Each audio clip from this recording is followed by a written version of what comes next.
జై తెలంగాణ. సింగరేణిలో డిపెండెంట్ ఉద్యోగాలు పోగొట్టకుండా ఉండాలని తెలంగాణ జాగృతి మరియు హెచ్ఎంఎస్ చేసినటువంటి పోరాటాలకు ఫలితంగా తక్షణమే ప్రభుత్వం మెడికల్ బోర్డు పెట్టడం జరిగింది.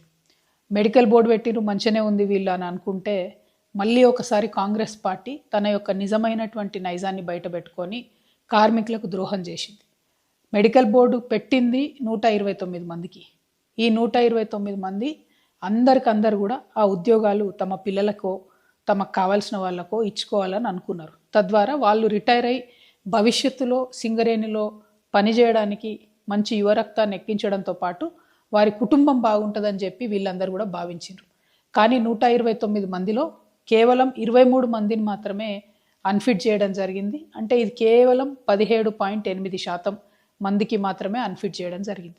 మిగతా 65% మందిని సింపుల్గా అండర్ గ్రౌండ్ మైన్లోకి వెళ్ళి తీసి సర్ఫేస్లు ఇచ్చిండ్రు. అందులో కూడా సీనియారిటీని పాటించలేదు. అందరికీ మళ్ళీ జనరల్ అసిస్టెంట్ అంటే ఇదివరకు మనం జనరల్ మజ్దూర్ అనేది ఆ పొజిషన్లో ఇవ్వడం జరిగింది. అంటే 10 మంది మీద పనిచేసినటువంటి వాళ్ళు కూడా ఇవాళ 10 మందిలో ఒకరుగా పనిచేసేటటువంటి పరిస్థితి తీసుకొచ్చింది. అసలు ఫస్ట్ ఆఫ్ ఆల్ వాళ్ళు పని కంటిన్యూ చేయలేము, మాకు చేతనైతే లేదు, మా పిల్లల భవిష్యత్తు కోసం ఉద్యోగాలు ఇవ్వండి అని అడిగితే ఇంతమందిని మరి జనరల్ మజ్దూర్స్గా సర్ఫేస్లో వేయడం, కేవలం 18% మందికి మాత్రమే అన్ఫిట్ చేయడం, ఇది ఎట్టి పరిస్థితుల్లో కూడా మనం ఒప్పుకోకూడదు. అంతకుముందు మేమున్నప్పుడు దగ్గరగా ఉండి చాలా బలంగా అధికారులను ఒప్పించి 80-85% వరకు కూడా అన్ఫిట్ అయ్యేటట్టు చూసేది. మిగిలిన వాళ్ళని కూడా మళ్ళీ మెడికల్ బోర్డులు పెట్టి అన్ఫిట్ అయ్యేటట్టు చూసేది. ఇదంతా ఎందుకోసం చేసేది?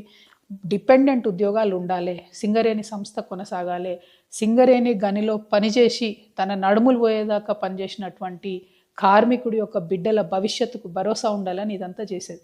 కానీ ఆ స్పిరిట్ మొత్తం తుంగలో దొక్కేసింది కాంగ్రెస్ పార్టీ. ఇవాళ ఆ అంశాలే లేకుండా, ఆలోచనే లేకుండా, సింగరేణి మీద కనీసం ప్రేమ లేకుండా ఓన్లీ 18% మందికి అన్ఫిట్ చేయడం అంటే ఇది చాలా అన్యాయం.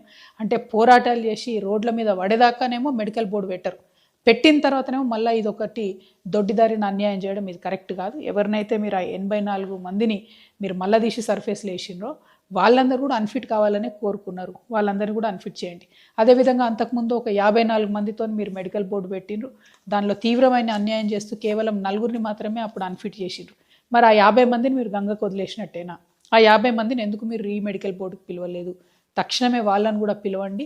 ఎవరెవరైతే స్వచ్ఛందంగా వాళ్ళ జాబ్స్ వాళ్ళ పిల్లలకి ఇచ్చుకోవాలనుకుంటున్నారో అది ఇవ్వడమే ప్రధాన లక్ష్యంగా పనిచేయాలి తప్పితే అది ఇవ్వకుండా వాళ్ళని ఆపడం కోసం మీరు పనిచేస్తూ ఉన్నారు. ఇది కరెక్ట్ కాదు. ఈ వైఖరిని మేము తీవ్రంగా ఖండిస్తూ ఉన్నాం. మీరు మారకపోతే మళ్ళీ ప్రజా పోరాటాల ద్వారానే మీకు బుద్ధి చెప్తాం. Thank you. జై తెలంగాణ.